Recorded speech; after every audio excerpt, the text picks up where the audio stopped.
আসসালামু আলাইকুম রহমতুল্লাহি বারাকাতুহ। প্রিয় ইঞ্জিনিয়ারিং ওয়ার্কশপে সবাইকে শুভেচ্ছা ও স্বাগতম জানিয়ে শুরু করছি নতুন আরও একটি ভিডিও। সুপ্রিয় দর্শক বন্ধুরা, আপনারা স্ক্রিনে যে সিঁড়িটি দেখতে পাচ্ছেন এটিকে কলস ডিজাইন বলা হয়। এই সিঁড়িটি এক ভাই আমাদের কাছে অর্ডার করেছিলেন। আমরা কিন্তু সব মালামাল তার বাসায় নিয়ে এসে সুন্দরভাবে ফিনিশিং করে দিয়েছি তার মনের মতো করে, ইনশাআল্লাহ। দেখতে পাচ্ছেন সিঁড়িটা দেখতে খুবই চমৎকার দেখাচ্ছে। এই সিঁড়িটি আমরা যে মালামালগুলো ব্যবহার করেছি বন্ধুরা, ওপরে হ্যান্ডিসে ব্যবহার করা হয়েছে 2 inch pipe 1 mm steel touch কোম্পানির, এবং নিচে ব্যবহার করা হয়েছে 1.5 ইঞ্চি পাইপ। তার মাঝখানের টানাগুলো ব্যবহার করা হয়েছে 1 ইঞ্চি। 1 ইঞ্চির ভিতরে 9 ইঞ্চি কলস ব্যবহার করা হয়েছে বন্ধুরা।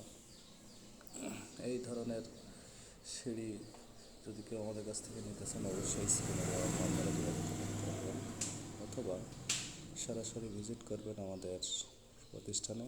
আমাদের প্রতিষ্ঠানের ঠিকানা হচ্ছে শিয়ালঘোনা ধানপোতা বাজার, ঝিওরগাছা, যশোর। আমাদের ভিডিওটি ভালো লাগলে অবশ্যই চ্যানেলটি সাবস্ক্রাইব করে পাশেই থাকবেন।